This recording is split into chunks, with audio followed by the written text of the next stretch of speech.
요한일서 4장 7절로 12절 제가 봉독해 올리겠습니다.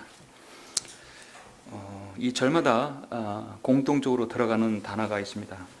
이 단어가 무엇인지 우리 다 같이 보시기 바랍니다. 사랑하는 자들아, 우리가 서로 사랑하자. 이는 사랑이 하나님께 속한 것이기 때문이라. 사랑하는 사람은 누구나 하나님께로부터 태어났으며 또 하나님을 아느니라. 사랑하지 아니하는 자는 하나님을 알지 못하나니 하나님은 사랑이시기 때문이라. 우리를 향한 하나님의 사랑이 이렇게 나타났으니 곧 하나님께서 그의 독생자를 세상에 보내신 것은 우리로 그를 통하여 살게 하려 하심이라. 여기에 사랑이 있으니 우리가 하나님을 사랑한 것이 아니요 그분이 우리를 사랑하시고 그의 아들을 우리 죄들을 위하여 화목제물로 보내신 것이라. 사랑하는 자들아, 하나님께서 이처럼 우리를 사랑하셨으니 우리도 서로 사랑하는 것이 마땅하도다. 어느 때에도 하나님을 본 사람은 아무도 없으나 우리가 서로 사랑하면 하나님께서 우리 안에 거하시고 그의 사랑이 우리 안에 온전해지느니라. 아멘. 요한일서 4장 7절로 12절 말씀이었습니다. 오늘 이 말씀에 주님께 조명 주시고 함께 은혜를 위해서 다 같이 기도드리겠습니다. 사랑이 풍성하시고 자비로우시며 늘 저희들에게 은혜로우신 아버지 하나님, 주님께 감사를 드립니다. 우리는 하나님께로부터 소외되었고 죄인이었으며 타국인이었고 하나님께로부터 약속도 언약도 없었던 그런 비천하고 가련한 인생이었습니다. 아침에 맺힌 풀끝의 이슬처럼 낮에는 없어졌다가 아무 무가치하고 소용없는 그러한 존재들이었습니다.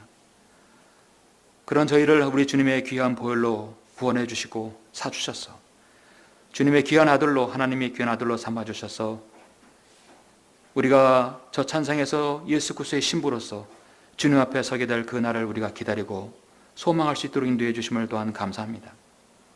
이 땅에 사는 동안 주님께서 우리를 종이라 부르셨고 또 청지기라 부르셨으며 그리스도의 대사로 부르셨고, 아버지 하나님, 지금 우리는 주님의 귀한 아버지 하나님 자녀들로서 아버지 앞에 경배를 드리며 또 주님만을 영화롭게 하고 있습니다. 우리가 이 시간 영과 진리로 드리는 이 경배를 주님께서 흠양해 주셔서 오늘 이 말씀을 통해 더욱더 하나님의 사랑을 알고 그 사랑을 우리가 다른 성도에게 전달할 수 있는 우리 귀한 지체들 될 수 있도록 인도하여 주시길 원합니다. 우리는 사랑을 너무나 말을 하지만 그 사랑을 잘 실천할 수 없습니다.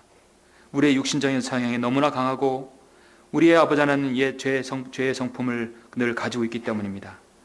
오늘 말씀을 통해서 더욱더 하나님의 말씀을 사랑하고 또 성도를 사랑하며 아버지 하나님께서 그 사랑하라는 그 권면의 말씀을 잘 실천할 수 있는 좋은 계기가 될 수 있도록 인도하여 주십시오. 우리 모두를 주님의 영으로 충만하도록 인도해 주시며 마귀가 틈타지 못하도록 주님께 철저히 막아주시길 원합니다. 이 말씀을 듣는 여기 있는 모든 성도뿐만 아니라 모든 우리 인터넷을 듣는 성도에게도 동일하게 은혜를 내려주시길 간절히 원합니다. 주 예수 그리스도 이름으로 기도드렸습니다. 아멘. 오늘 말씀 제목은 우리가 서로 사랑하면 12절의 구절이 들어있죠. 우리가 서로 사랑하면 라는 제목으로 설교하고자 합니다. 설교에 앞서서 일화 하나를 먼저 소개합니다. 2차 세계대전 당시에 그 치열한 전쟁터에 영국군 한 개 소대가 적군의 벌판 한가운데서 적에게 포위되었었습니다. 병사들은 무더위와 갈증에 허덕이고 있었습니다. 그러나 이들에게 남아있는 거라고는 소대장의 허리춤에 있는 물통 한 개가 전부였습니다.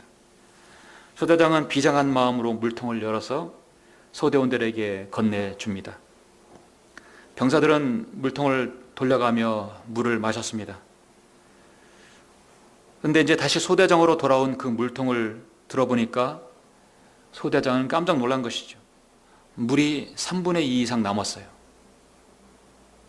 그 소대원들이 다 마시고도 아주 부족한 물이었는데 3분의 2 이상 남았던 것입니다. 가보니까 소대원들은 다음에 마실 전우를 위해서 물을 마신 것이 아니라 물로 입만 축였을 뿐이었습니다. 오히려 여전히 찰랑거리는 그 물통 소리로 인해서 병사들은 서로가 서로를 위하는 그 마음을 절실하게 깨달았던 것이었죠. 오히려 병사들에게는 새로운 힘을 얻었습니다. 그들에게는 서로가 서로를 믿고 위하는 전우회가 있었던 것이었습니다. 서로를 위하는 전우회가 내 옆에 있음을 깨닫기 때문에 그들은 지원군이 올 때까지 그 어려움을 잘 이기고 살아 돌아갈 수 있었다고 합니다. 여러분, 세상에 있는 어떤 모임이나 단체든 또 비록 모임이든 간에 절박한 상황이지만 구성원들이 어떤 태도와 마음에 따라서 그 구성원들은 상황이 달라질 수 있습니다. 더욱더 비참해질 수 있고 아니면 더욱더 그들에게 열기로 또 그런 공동체의 의식을 가지고 그걸 헤쳐나갈 수 있을 것입니다. 특히 하나님의 교회 안에서는 섬김이 담긴 감동적인 말이야말로 사람들의 마음을 움직이는 원천이 될 수 있습니다. 이 교회 안에는 서로 다른 인격과 삶의 여정들, 성격, 환경, 캐릭터 모든 것이 서로 다른 사람들이 만난 이 모임입니다. 공통점은 오직 하나님의 말씀 그리고 하나님을 바로 섬기고자 하는 그 마음이 있었기 때문에 이 자리에 모였습니다. 다른 공통점은 별로 없을 수 있어요. 그러나 이 공통 분모로 인해서 우리가 모이는 것이 아닙니까? 서로 다른 사람들이 모였지만 상대방을 소중히 여기며 먼저 섬기고 배려할 때 그 공동체는 진정으로 사랑으로 하나 될 수 있습니다. 하나님의 말씀으로 근거한 성숙한 사랑의 표현은 서로 간의 갈등을 감동을 불어일으키고 구성으로 하여금 참 기쁨과 만족을 얻을 수 있습니다. 지금 우리가 사는 오늘 이 시대는 사랑이 메말라가고 있습니다. 정말 사랑이 없는 시대예요. 세상에는 온통 사랑 타령, 노래에도 영화에도 무슨 다 사랑입니다. 그러나 진짜 신뢰를 하고 서로 사랑하는 그런 모임을 보기는 쉽지 않습니다. 심지어 여러분의 가장 사랑이 많이 있는 곳, 그런 공동체, 바로 교회라는 곳에서도 사랑이 아니라 이권을 챙기는 자신의 목적을 위해서 종교 생활하는 사람들이 대다수입니다. 제가 그동안 인터넷 사역을 하면서 7년 동안 많은 전국 또 여러 나라에서도 한인교회들 이렇게 상담을 하다 보면은 많은 절실하게 느낀 공통점이 하나 있어요. 요즘에는 성도가 목사를 신뢰하지 않는다는 것입니다. 결론은. 물론 처음엔 신뢰하겠죠. 그러나 겪어보니까 성도가 성도뿐만 아니라 목회자를 신뢰하지 않는다는 것이죠. 가장 신뢰하지 않는 그룹이 목사예요. 그리고 실제적으로 은행권에 가도 비영리법인 목사라고 한다면 그 자체가 그 사람에게 신용으로 인정해 주지 않는다는 것입니다. 아이러니한 결과이죠. 사랑을 가르치고 베풀어야 할 그 교회의 사역자가 지탄의 대상이 되어가고 있습니다. 요즘에 웬만한 교회에서 교회 전화번호가 있잖아요. 상담 전화 딱 있으면 뭐 이렇게 대표 전화번호 딱 하면 그 전화를 했을 때 그 담임 목회자가 받는 비율이 거의 없다고 합니다. 대다수 다른 사람 통해서 연결이 돼야만이 목회자를 통화할 수 있고 심지어 그렇지도 못해요. 저는 교회 전화번호든 핸드폰이든 언제나 공개를 합니다. 직접 받아야 돼. 저는 하나님께서 그럴 리도 없겠지만 우리 교회가 50명, 100명, 1000명 그 정말 아무리 많은 큰 이렇게 대형 교회가 아니라 조직이 활성화되고 큰 교회가 외형적으로 큰 교회가 되다 하더라도 어떤 성도가 상담을 한다면 반드시 저는 목회자가 받아야 한다고 봐요. 제 지론은 그렇습니다. 다른 집사라든 다른 연결 통로가 아니라 직접 목자가 받아야 한다고 봐요.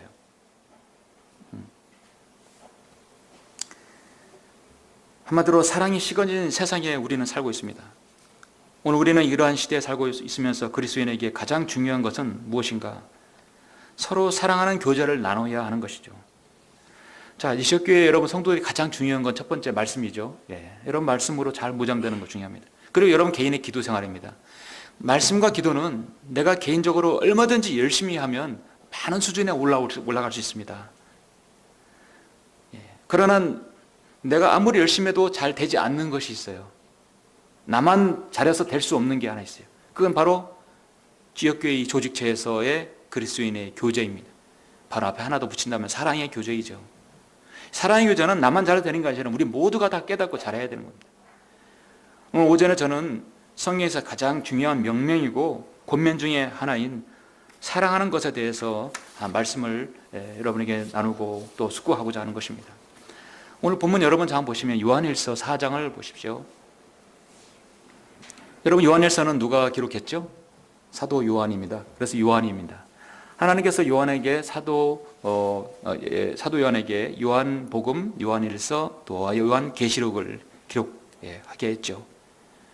예수님의 심장 소리를, 고동 소리를 들으며 주의 마지막 만찬에 주님 옆에 가슴에 기대어서 주님의 그 사랑의 소리를 들었던 그 사랑하는 제자 요한이 기록한 것입니다. 그리고 유일하게 순교당하지 않고 순교당할 위기에서 하나님께 건져주셔서 계시록을 기록해 한 마지막 사도입니다. 사도 요한은 요한복음에서 21장에 걸쳐서 사랑이라는 표현을 39번이나 기록했어요. 그럼 요한일서 5장에 걸쳐서는 29번 기록했다고 한다면 어디서 더 많이 사랑을 찾을 수 있을까요? 21장에서 39회면은 약 1.5회 정도 되나요? 한 장에? 그런 요한일서에서 5장에 걸쳐 29번이면 5, 6, 30. 한 장에서 적어도 6번 이상이죠. 장당 비교하면 요한일서에서 단연 성경 전체에서 사랑에 대해서 가장 많이 제시하고 권면한 말씀이 요한일서입니다. 그럼 사랑에 대해서 제대로 알려면 요한복음뿐만 아니라 요한일서를 제대로 봐야 합니다. 오늘날 신약교회가 사랑에 대해서 알려면 이미 신약교회가 이루어졌고 신약의 기록이 다 이루어진 요한일서를 봐야 한다는 것이죠. 여기에서 사랑의 근원이 있고 사랑의 방법, 사랑의 원리들이 있습니다. 이 말씀은 4장 7절부터 12절은 그렇게 심오한 구절은 아닙니다. 너무도 쉬워요. 세상에서 가장 쉬운 단어가 사랑이지만 가장 실천하기 어려운 것이 사랑이에요. 여러분은 그런 의미를 어느 정도 아실 것입니다. 우리가 보니까 지금 매 절마다 7절부터 여러분 보시면 12절까지 항상 계속 사랑이 나오죠. 7절, 8절만 먼저 보시면 사랑하는 자들아 우리가 서로 사랑하자. 벌써 첫 9절부터 사랑이라는 말씀이 나옵니다. 이는 사랑이 하나님께 속한 것이기 때문이라.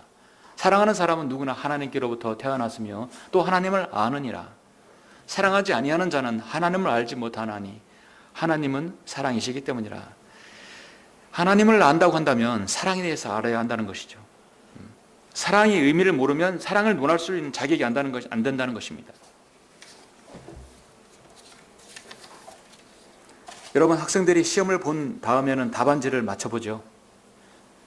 이제 뭐 중간 기말고사를 보면은 우리 학생들이 시험을 봅니다. 그런 다음에 시험 보면 꼭 자신이 시험지를 또 답안지를 맞춰보는데 특히 수학 답안지를 맞춰보면 그런 경험들이 여러분 있을 것입니다. 우리 학생들은 그런 경험이 있을 것이에요. 수학 답안지를 보면서 이건 내가 아는 문제였는데 내가 이 공식도 알았는데 그런데 내가 왜 이걸 틀렸을까? 무릎을 치는 경우가 있어요. 공식도 알고 아는 문제였는데 왜 답을 못 풀었을까요? 공식을 암기하고는 있어도 정작 필요한 문제에 공식과 필요한 문제 적용을 하지 못하기 때문에 대입해서 적용을 해서 풀지 못하기 때문에 답을 풀지 못하는 게 틀리는 거예요. 그래서 요즘 시험은 단순한 암기력이기보다도 어떤 문제를 내서 그것을 얼마나 사건에 얼마나 그 일에 적용을 하는지를 문제를 많이 낸다고 그래요. 그래서 옛날엔 사지선다 지금은 거의 오지선다이기 때문에 찍어서 확률은 20%밖에 안 됩니다. 얼마나 적용하는 능력을 길러야 되는 것이죠. 기업에서 아무리 좋은 제품을 만들려도 여러분 아이디어가 있어야 되겠죠. 아이디어가 있다 하더라도 제품에 연관시키지 않으면 그게 매출로 연결되지 않아요. 기업은 좋은 아주 훌륭한 아이디어가 있고 그 아이디어를 제품과 연결이 되어야 합니다. 교회 내에서 여러분 믿음도 중요하고 사랑도 중요하죠. 자, 믿음도 알고 사랑도 아는데 그거를 잘 적용시켜서 실행하지 않는 것이 가장 문제입니다. 우리가 어려운 일을 당할수록 그 사람의 믿음이 얼마나 있는지 어떻게 알 수 있습니까? 자, 하나님께서 여러분의 자신의 믿음을 보여주게 한다면 그건 돌아다닐 수 없을 거예요. 성도가. 도무지 믿음이 없는 사람 창피해서 어떻게 해요, 그러세요? 믿음이 배터리 게이지처럼 쫙 해서 농도가 딱 나온다면 어떻게 되겠습니까? 절대 그렇지 않아요. 겉은 반지름해도 이 사람이 믿음이 있는지 신앙이 있는지 사랑이 얼마큼 있는지 몰라요. 어떻게 할 수 있어요? 그 성도에게 신앙생활에 있어서 유혹이 오고 정욕이 오고 욕심이 오고 염려가 오고 환난이 오고 또 사건, 사고들 또는 불신과 원명 또 때로는 영적 전쟁을 통해서 그 성도가 정말 믿음 있는 사람이구나 이런 걸 알 수 있어요. 다 무사태평일 때는 다 잘 섬길 수 있어요. 아무런 문제가 없으면 그거 어떻게 알 수 있습니까? 하나님께서 아담과 이브가 하나님의 말씀을 신뢰하고 따르는지를 어떻게 알 수 있어요? 이들을 어떻게 영생을 줬는데 어떻게 그것을 유지할 수 있을까? 앞으로 하나님의 말씀을 얼마나 순종할 수 있을까? 어떻게 할 수 있어요? 그래서 선과 악을 알게 하는 그 나무 열매를 시험을 한 거였습니다. 시험을 통과하지 못한 것입니다. 하나님께서도 야고보서 1장에서 우리에게 믿음을 파괴시키고 회파시키기 위해서 우리에게 시험을 주는 게 아니에요. 하나님께서는 우리에게 우리 믿음이 얼마큼 되는가를 알려주기 위해서입니다. 그 사람의 믿음을 알 수 있어요. 그럼 성도가 얼마나 사랑하는 정도인가? 성도의 대화에 있어서 개인적인 말씀과 기도 생활뿐만 아니라 성도의 교제에 있어서 이 공동체에 있어서의 그 생활하는 데 있어서 말과 행동에 있어서 그 성도를 얼마나 아끼고 배려하는지를 알 수 있습니다. 지역교회 안에서 사랑의 실천은 정말 광범위하고 추상적일 수 있습니다. 그렇지만 그런 결과들을 인해서 성도들이 서로 세워진다는 것은 참으로 중요합니다. 정말 우리가 오늘 말씀대로 우리가 서로 사랑하면 어떤 결과들이 있는 것인지 오늘 말씀을 통해서 제가 세 가지를 여러분에게 말씀을 전하겠습니다. 자, 사랑은 눈에 보이지 않아요. 사랑의 농도, 사랑이 얼마나 내가 진한지를 알 수는 없습니다. 그러나 사랑하면 나와지는 결과가 세 가지가 우리 안에서 드러납니다. 많은 부분이 있지만 제가 오늘 본문하고 다른 부분을 여러분에게 소개하면서 말씀을 전하겠습니다. 정말 나는 사랑이 풍성한 사람이다. 나는 사랑이 있는 사람이다 라고 여러분 자부하십니까? 또 난 그런 사람이 되길 원하십니까? 그러면 거기에 대한 결과가 있습니다. 우리가 서로 사랑하면 어떤 일이 일어나는 것인가? 첫 번째는 사랑하면 내 자신이 온전한 성도가 될 수 있다고 성경은 말씀하고 있습니다. 자, 여러분 9절에서 12절에서 말씀하고 있죠. 9절에서 12절 보시면 사랑하지 9절 우리를 향한 하나님의 사랑이 이렇게 나타났으니 곧 하나님께서 그의 독생자를 세상에 보내신 것은 우리로 그를 통하여 살게 하려 하심이라. 여기에 사랑이 있으니 우리가 하나님을 사랑한 것이 아니요 그분이 우리를 사랑하시고 그의 아들을 우리 죄들을 위하여 화목제물로 보내신 것이라. 자, 여러분 사랑의 원천은요 우리가 아니에요. 바로 사랑의 원천은 하나님입니다. 사랑하는 자들아 했다는 얘기는 뭐냐면 벌써 내가 사랑이 있다는 것을 말하고 있는 것이에요. 사랑하는 자들아, 내가 너를 사랑한다는 뜻이거든요. 우리를 향한 하나님의 사랑이 이렇게 나타났다 하겠습니다. 하나님의 구원 계획이 있어요. 여러분 요한 1서 3장 16절을 한번 보시죠. 요한 1서 3장 16절. 우리 하나님께서 성령님께서는 참으로 놀라우신 분이세요. 3장 16절이 요한복음 3장 16절하고 똑같아요. 사랑이 그 원천이 하나님이라는 사실이에요. 이로써 우리가 하나님의 사랑을 아노니 이는 그분이 우리를 위하여 자신의 생명을 내어 놓으셨습니다. 따라서 우리도 형제들을 위하여 우리의 생명을 내어 놓는 것은 마땅하도다. 사랑의 원천이 하나님이에요. 사랑의 원천은 하나님.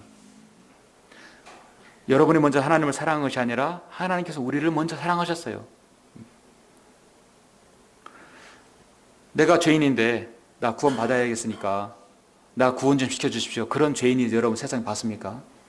누구든 간에 죄인에게 복음이 왔었기 때문에 그걸 받아들이면서 우리가 된 것입니다.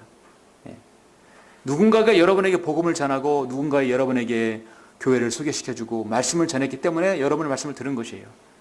누군가가 여러분에게 당신을 위한 하나님의 구원 계획이 이미 마련되어 있고 이미 그것이 실천되었으니까 그걸 믿으시라고. 믿으시면 구원 받는다고 누군가에게 전했기 때문에 여러분이 그걸 받아들인 것입니다. 요한복음 3장 16절에서도 분명히 말씀하고 있죠. 하나님께서 세상을 이처럼 사랑하셔서 그의 독생자를 줬으니 이는 그를 믿는 사람은 누구든지 멸망하지 않고 영생을 얻게 하려 하심이니라. 하나님께서 자기 아들을 세상에 보내신 것은 세상을 정죄하려 하심이 아니에요. 그를 통하여 세상에 구원받게 하려 하심이라 말씀하고 있는 것입니다. 하나님의 사랑을 안다. 여러분, 그래서 하나님께서는 먼저 우리에게 사랑을 보이셨어요.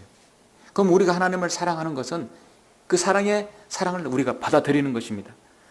그래서 구원이라는 건 너무나 간단해요. 하나님의 사랑을 내가 받는 거예요. 예. 무엇을 해서 하나님의 사랑을 실천하는 게 아니라는 것이죠.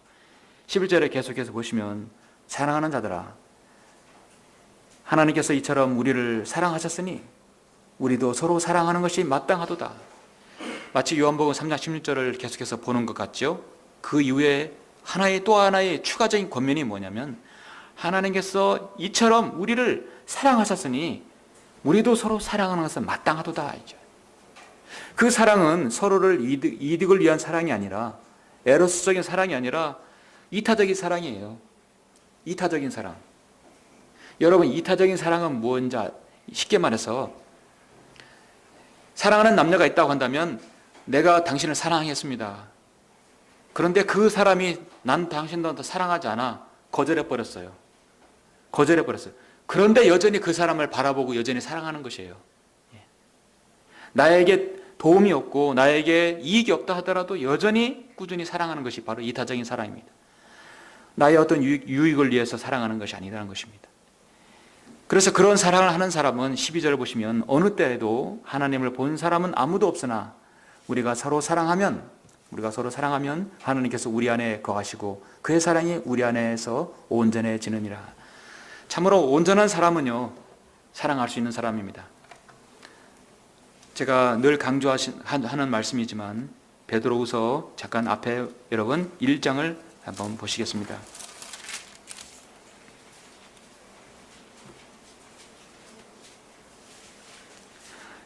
베드로후서 1장 5절, 이뿐만 아니라 너희가 더욱 전심전력하여 너희의 믿음의 덕의 지식을, 지식의 절제를, 절제의 인내를, 인내의 경건을, 경건의 형제우애를, 형제우애의 사랑을 더하라. 이런 것들이 너희 안에 있어 풍성해지면 그것들이 너희로 우리 주 예수 그리스도에 대한 지식에 관한 한 게으르거나 열매 없는 자가 되지 않게 할 것이라. 그러나 이런 것들이 결여되어 있는 자는 눈멀고 멀리 볼 수 없으며 자신이 옛 죄들에서 깨끗하게 된 것을 잊은 것이라. 가장 높이 나르는 새가 가장 멀리 본다고 하지요. 가장 높은 최고의 덕목이 무엇입니까? 지식이 아니에요. 덕이 아니고 믿음이에요. 지식과 절제와 인내와 경건, 경건의 형제우애 최고의 높은 최고봉에 주님께서 요구하시는 것이 바로 사랑이라는 것입니다.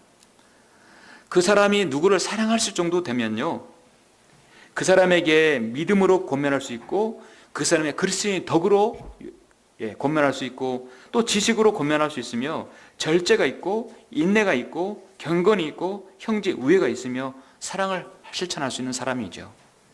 대단한 경지에 있는 사람이에요. 그 대단한 경지를 요한일서에서는 바로 그냥 단도직입적으로 사랑이라고 표현하는 것은 우리가 베드로후서 1장의 이 말씀이 우선이 되어야 하는 것입니다. 만약에 이런 것이 결여되어 있다고 한다면 하나님께서는 그 사람 옛 죄들에서 깨끗하게 된 것을 잊은 것이라 눈멀고 멀리 볼 수 없다고 말씀하고 있습니다. 밝히 멀리 볼 수 있는 사람이 바로 성경에서 말씀하고는 온전한 사람이 되는 것이죠. 저는 사랑할 수 있는 사람은요, 교회의 의미를 아는 것입니다. 교회가 뭔지를 아는 것이죠. 교회가 헬라어로 에클레시아죠. 에클레시아, 불러냄을 받은 사람들의 모임입니다. 서울에서 신학 공부를 할 때 주위에 찻집이 하나 있었는데 찻집 커피숍 이름이 에클레시아입니다. 누군가 여러분에게 찻집을 하게 원한다면, 좋은 이름을 추천한다면 에클레시아라고 이름 주면 참 멋있을 것 같아요. 오늘 내가 커피 살게, 일로 와. 어디냐, 에클레시아로 와. 에클레시아가 뭐냐면 불러가지고 불러냄을 받는 모임이거든요. 그러니까 세상에는 모임도 불렀으니까 모임이 형성된 거예요. 진정한 모임은 우리 주님의 보혈로 구원받은 사람들의 모임이 에클레시아예요. 구원받은 성도들의 모임이에요. 이 모임은요, 믿음이 서로 입증되어야 되고 덕으로 쌓여야 되며 그 지식이 공증이 되어야 되는 것이에요. 공증. 하나님의 말씀에 근거가 되고 목회자가 시인해야 합니다. 하나님의 말씀의 지식과 모든 걸 가르치는 목회자로부터 그 추인이 돼야 돼요. 오케이, 됐습니다. 그럼 공증이 되는 것이죠. 모든 성도에게 공감을 얻어야 되는 것이죠. 그게 바로 지식이에요. 그렇게 했을 때 정상적인 교제를 할 수 있는 것입니다. 데살로니가전서 5장 13절에 보면 그들의 하는 일로 인하여 사랑으로 그들을 극진히 존경하라. 너희는 서로 화목하라 말씀했어요. 성령님께서는 또 그렇게 똑같이 갈라디아서 5장 13절에서 데살로니가전서 5장 13절에서는 사랑으로 극진히 존경하라 했고 갈라디아서 5장 13절에 보면 사랑으로 서로 섬기라 했어요. 고린도전서 16장 14절에서는 너희의 모든 일을 사랑으로 행하라 했어요. 제가 이 말씀을 곰곰이 보니까 사랑으로 극진히 존경하라, 사랑으로 섬기라는 말씀을 사랑을 빼고 다른 말로 한번 해봤어요. 지식으로 극진히 존경하라, 지식으로 서로 섬기라, 지식으로 행하라. 여러분 어울립니까? 어울리지 않습니까? 절대로 아니다. 사랑밖에 대체될 대체 용어가 없어요. 우리는 사랑으로 극진히 존경해야 되고 사랑으로 섬겨야 되고 사랑으로 행할 수밖에 없는 거예요. 그렇게 되면 그 사람은 첫 번째로 온전한 성도가 될 수 있는 것입니다. 두 번째, 우리가 서로 사랑하면 어떤 일들이 일어납니까? 두 번째는 서로를 세워주는 성도가 되는 것입니다. 우리 다 같이 고린도전서 12장을 한번 보시겠습니다.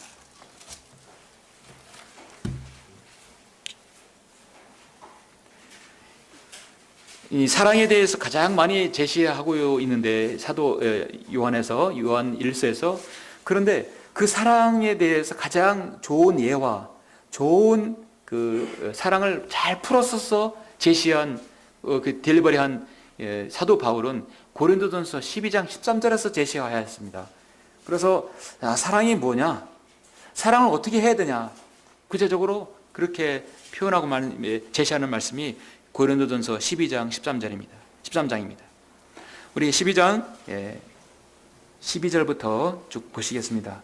몸은 하나인데 많은 지체가 있고 한 몸의 지체는 많아도 모두 한 몸인 것처럼 그리스도께서도 그러하시느니라.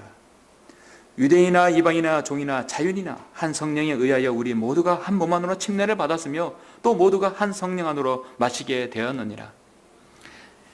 이건 우리 성령 침례를 말씀하는 것이죠. 우리가 구원받는 순간에 우리가 성령 안으로 들어가는 것이죠.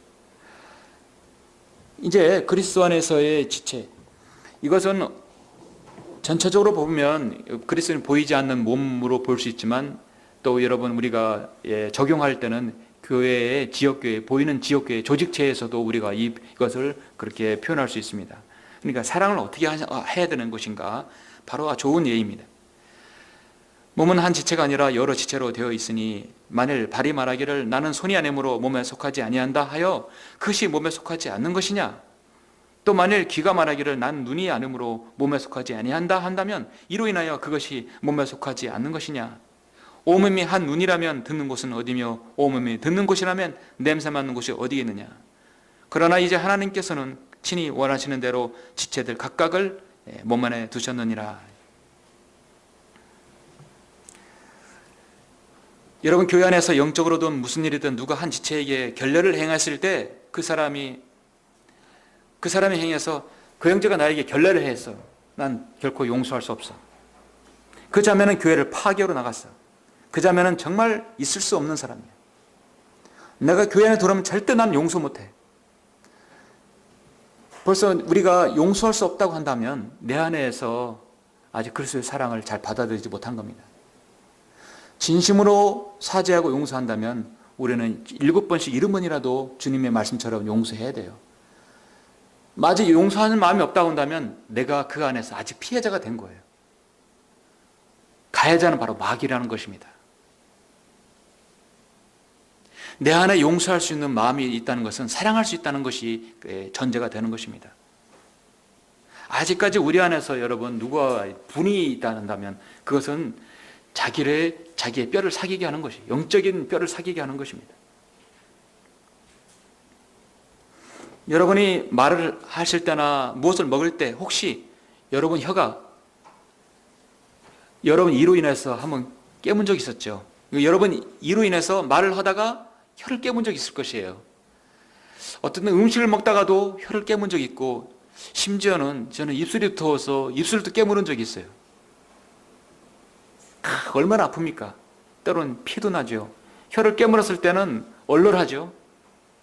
그리고 후유증이 며칠 가요. 짠 거라든지 매운 걸 먹지를 못합니다. 혀에 상처가 났기 때문에. 그럴 때마다 혀는 자신의 이빨을 탓합니까? 야, 망치 좀 가져와. 이빨 다 깨부수게. 그렇게 합니까? 자신의 치아가 혀가 미워서 깨무는 게 아니라 자신도 모르게 잘 씹어서 넘겨주려고 했다가 그런 것이거든요. 입술도 마찬가지예요. 정말 치아가 말을 한다면 미안해서 어쩔 줄을 몰라 할 것입니다. 혀나 입술, 치아는 모두 한 몸이기 때문에 화를 내거나 반발하지 않습니다. 그리고 용서합니다. 여러분 가다가 발을 헛디뎌서 한쪽 발이 한쪽 발을 걸고 넘어져서 넘어지는 경우 있을 것이에요. 스스로 실족하는 경우 있어요. 걸려 넘어지는 경우도 있고, 그 한쪽 발로 인해서 다른 쪽 발이 넘어지는 경우 있어요. 야야, 넌 똑바로 좀 못하냐? 아이고, 다리 몽둥이 확 부러뜨릴까 보다. 여러분 그렇게 합니까? 아이고, 야, 네가 어떻게 사다가 보니까 그렇게 했구나. 다음에는 좀 제대로 좀 걸어봐라. 밟힌 발이 상처를 입었다고 할지라도 다른 발을 절대로 비난하지 않아요. 우리 몸이 말을 한다면 그럴 것입니다. 교회 안에 성도가 그리스도의 몸인 다른 지체를 비난한다면 그것은 자기 자신의 주먹질을 하거나 스스로 상처를 입히는 결과가 됩니다. 사도 바울은 그것을 그렇게 말씀하고 있어요. 만일 모두 다 한 지체이면 몸은 어디겠느냐? 그러나 이제 지체들은 많아도 한 몸이니라. 눈이 손에게 나는 내가 필요 없다고 하거나 또 머리가 발에게 나는 내가 필요 없다고 말할 수 없느니라. 뿐만 아니라 몸에 더 약하게 보이는 지체들이 오히려 더 요긴하고 우리가 덜 귀히 여기는 몸의 지체들보다 많은 존귀로 입혀주며 우리의 아름다지 못한 지체들은 더욱 아름다운 것을 얻으며 우리의 아름다운 지체들은 유혹할 것이 없느니라. 오직 하나님께서는 그 몸을 고르게 하사 부족한 지체에게 더 많은 존귀를 주셨다 말씀하고 있습니다. 제가 교회 안에서 가장 제가 증오하고 싫어하는 사람이 있어요. 목회자가 증오하고 싫어하면 안 되겠죠. 누구냐면 세상에 가진 거 없고 지식이 없고 배운 것이 없고 세상에 내놓으라는 거 없다 하더라도 없다고 해서 대화하는데 무시해버리는 사람, 저는 증오하고 경멸합니다. 우리가 왜 교회에 왔어요? 그럴 것 같으면 세상의 엘리트 집단에 갈 것이지 우리가 왜 교회 안에 들어왔습니까? 예수님께서 그런 사람을 편파적으로 다룬 적이 한 번도 없어요. 오히려 그런 사람을 더 불쌍히 여겨주고 더 그들을 치료해주고 아껴줬어요. 교회 안에는 이런 사람 저 사람 다 들어올 수 있습니다. 외양을 보고 외양을 가지고 평가하는 것은 절대적으로 그건 있을 수 없는 일입니다. 그건 지적 대상입니다.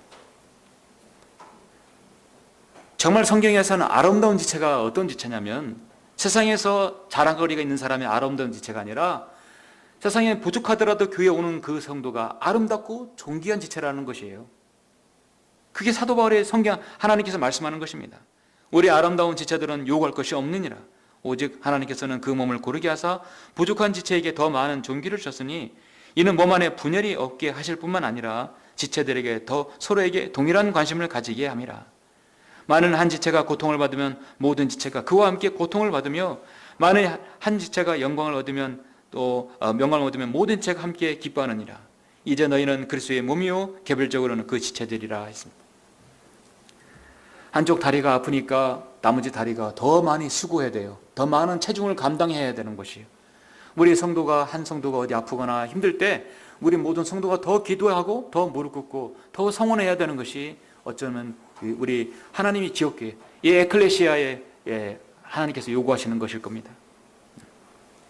그래서 그런 최상의 은사는 시식과 자랑, 세상의 그런 것이 아니라 31절에서 오히려 너희는 최상의 은사를 열망하라. 그 은사가 바로 사랑이라는 것입니다.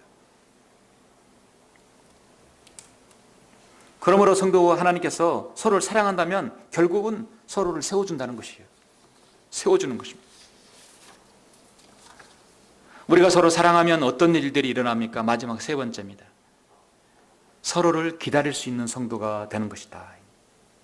우리 한 장 넘기셔서 고린도전서 13장을 보시겠습니다. 자, 바로 다음 나오죠? 고린도전서 13장에서 제가 제시한 지가 좀 한참 된 것 같아요. 저는 고린도전서 13장에 대해서 참 드릴 말씀도 참 많아요. 예. 제가 바른 성경을 통해서 사랑에 대한 의미를 알았습니다. 13장은 교회 다니지 않는 사람도 다 알죠. 다 사랑은 이런 노래도 알고 거기에 대한 노래도 부르고, 사랑에 대해서 시도 부르고 참으로 많이 논하지만 사랑에 대한 정의를 잘 모릅니다. 13장 1절 내가 사람들과 천사들의 방언들로 말한다 해도 사랑이 없으면 소리내는 노시나 시끄러운 꽹과리가 되고, 내가 예언의 은사가 있어 모든 신비와 모든 지식을 알고 또 산을 옮길 만한 모든 믿음이 있다 해도 사랑이 없으면 나는 아무것도 아니에요. 내가 내 모든 소유를 주어 가난한 사람을 구제하고 내 몸을 불사르게 내어준다 해도 사랑이 없으면 내게 아무 유익이 없느니라. 1절 2절 동등된 단어가 사랑이 없으면 결국은 아무것도 소용이 없다는 것이죠. 결국 사랑의 중요성을 제시한 것이 바로 1절에서 3절입니다. 그러면 4절부터 8절까지는 4절부터 7절까지는 사랑의 정의입니다. 최소한 사랑은 이 정도는 돼야 된다.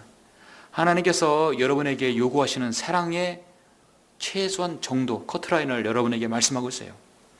그러면 자, 4절부터 7절 보시죠. 사랑은 오래 참고 친절하며, 사랑은 시기하지 아니하고, 사랑은 자랑하지 아니하며, 교만하지 아니하고, 무례하게 행하지 아니하며, 자신의 유익을 추구하지 아니하고, 급히 성내지 아니하며, 악을 생각하지 아니하고, 불의를 기뻐하지 아니하며, 진리를 기뻐하고, 모든 것을 참으며, 모든 것을 믿고, 모든 것을 바라며, 모든 것을 견뎌내느니라. 내가 볼 때 내가 부족하게 보여도, 내가 볼 때 나보다 지식이 없어 보여도, 내가 볼 때 아무리 봐도 내가 더 나아 보여도, 그렇게 생각한다는 자체가 벌써 하나님께서 그 사람을 교만을 준 것이, 교만이라고 말씀하고 있는 거죠. 그렇다 하더라도 사랑은 기다려야 된다. 그 기다리면은요, 희생과 수고가 따릅니다. 그래서 저는 사랑의 정의를 하나는 말씀드리면, 사랑은 기다립니다. 우리가 서로 사랑한다면 기다릴 수 있다는 것이죠. 기다린다. 예수 그리스도께서 하늘나라에서 아버지 하나님께서 등 떠밀려가지고 빨리 내려가서 저 죄악에 빠진 인간들, 지옥에 빠진 인간들 구원하라고 그렇게 했습니까? 그렇지 않아요. 하나님께서 사랑하셨기 때문에 보내셔서 예수 그리스도 기꺼이 내려오신 것입니다. 그래서 지옥의 형벌로부터 우리를 불쌍히 여겨주셔서 구원해 주시려고 오신 것입니다. 사랑은 그리 이타적인 것은 주님께서 그렇게 사랑하셨기 때문에 오신 것입니다. 주님은 내려오셔서 유대인은 왕으로 오셨지만 유대인은 거절하였고, 이방인으로 주님께서 구주로 오셨어요. 유대인이 거절할 것도 주님은 이미 다 아셨던 부분입니다. 우리가 하나님을 사랑한다는 것은 우리가 성도를 사랑하고 하나님의 말씀을 사랑하는 것과 동일합니다. 하나님을 사랑한다면서 그걸 어떻게 보여줍니까? 첫 번째, 여러분이 하나님을 사랑한다는 것은 내가 하나님 말씀을 정말 아끼고 사랑하는 거예요. 그게 증명입니다. 또 하나는 뭐냐면 내가 하나님께서 사랑하는 그 사람을 내가 사랑하는 것이죠. 여기 보시면 사랑의 커트라인 중에 사랑은 무례하게 행하지 아니하고, 자신의 유익을 추구하지 아니하고, 급히 성내지 않고, 악을 생각하지 아니한다.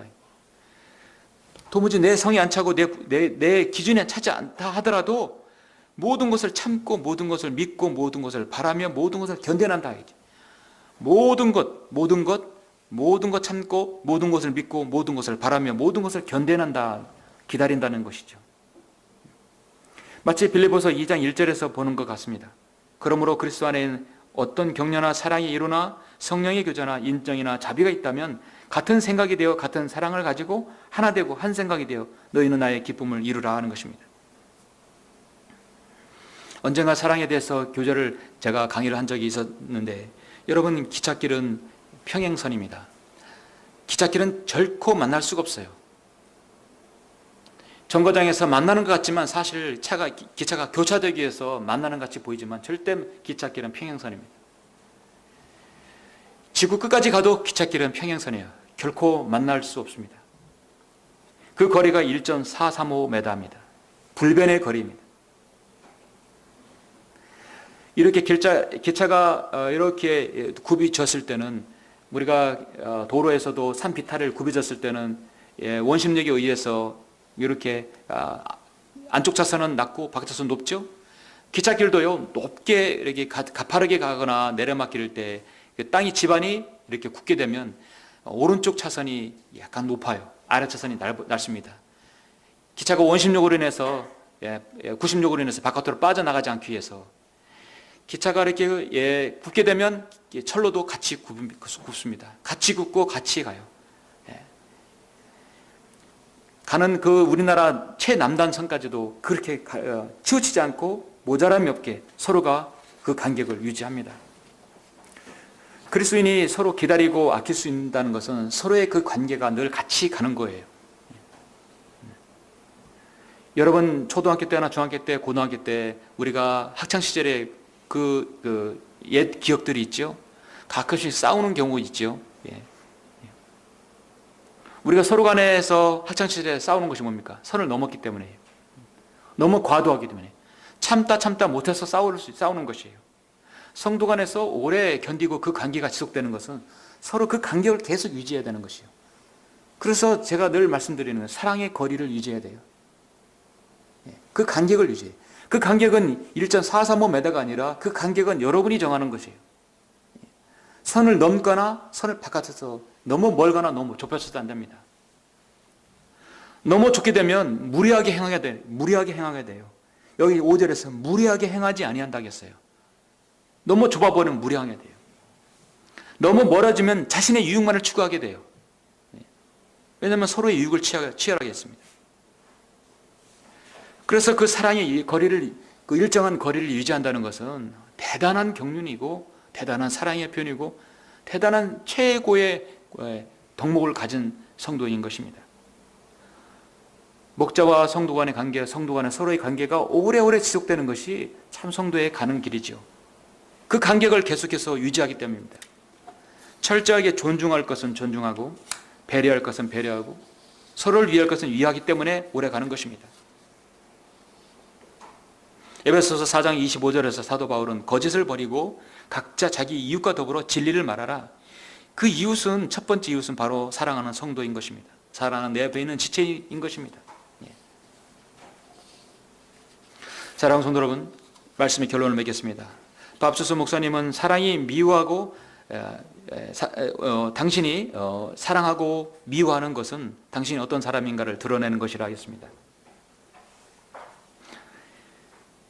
내가 사랑하고 미워하는 것이 무엇이 있다, 특별한 걸 정해졌다면 그 사람이 무엇을 미워하고 사랑하고 있는 것을 내가 어떤 사람이라는 걸 증명해 준다는 것이죠. 우리는 모두 다 이 지역교회 하나님께 부르심을 받았습니다.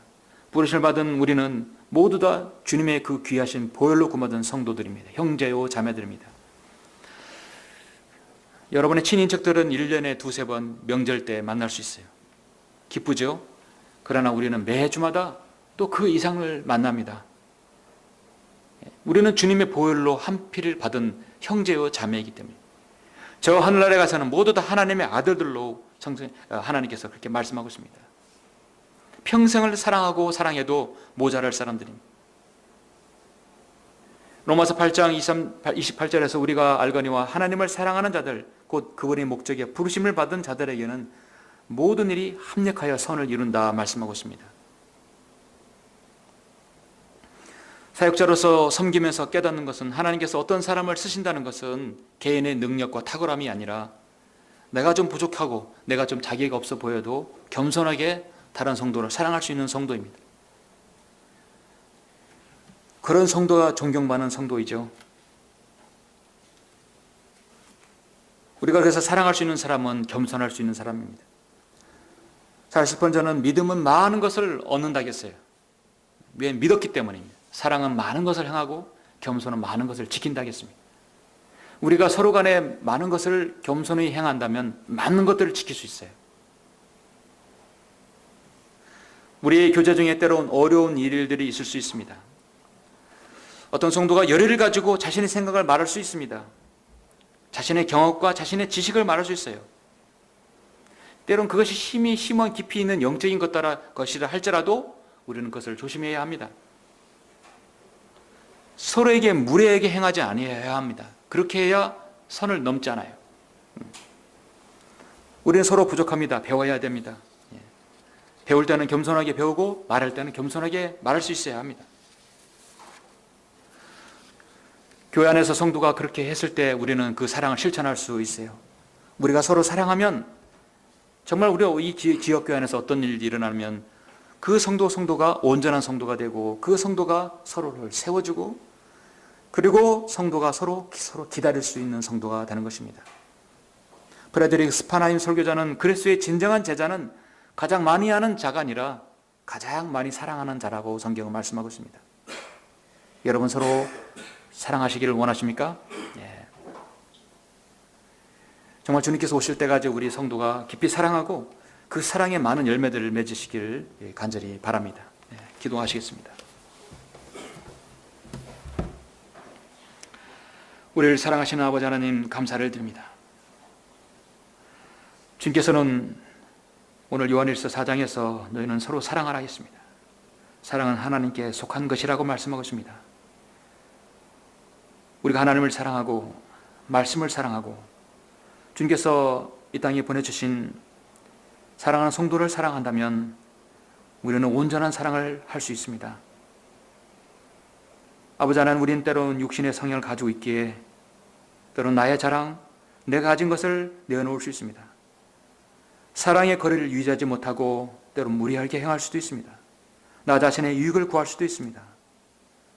그러나 오늘 말씀에서 자신을 돌아보아서 늘 사랑을 실천할 수 있고 그 사랑의 최고의 덕목을 우리가 잘 스스로 유지하며 또 실행할 수 있는 우리 모든 성도들이 될 수 있도록 인도하여 주십시오. 다시 한번 나의 사랑의 정도가 또 내가 사랑하는 분량이 얼마만큼인지 자신을 돌아볼 수 있는 귀한 시간 될 수 있도록 주님 인도해 주시길 원합니다. 주 예수 그리스도 이름으로 기도드렸습니다. 아멘.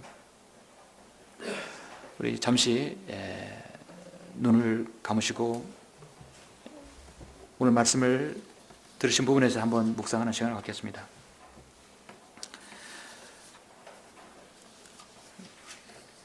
여러분, 믿음이 있는 것은 개별적인 것이죠. 소망도 개인적인 것입니다. 자, 예수 그리스도를 믿는 믿음, 주님을 기다리는, 재림을 기다리는 것은 소망이죠. 사랑은 내 안에서 내재된 것뿐만 아니라 표출되는 것입니다. 가장 표출될 수 있는 것이죠. 그렇게 했을 때 다른 성도가 기쁨을 얻고, 그렇게 했을 때 주님의 뜻에 순종하는 사랑도이구나, 간증을 얻을 수 있습니다. 사랑을 표현할 때 함께 고난받는 것을 또 배웁니다. 이것이 바로 섬김이구나 알 수 있습니다. 이것을 통해 서로 또 위로를 받을 수 있습니다. 그렇게 할 때 지역교회가 날로 성장할 수 있습니다. 그러면 마귀가 공격하지 못하고 강성한 지역교회로 이룰 수 있습니다.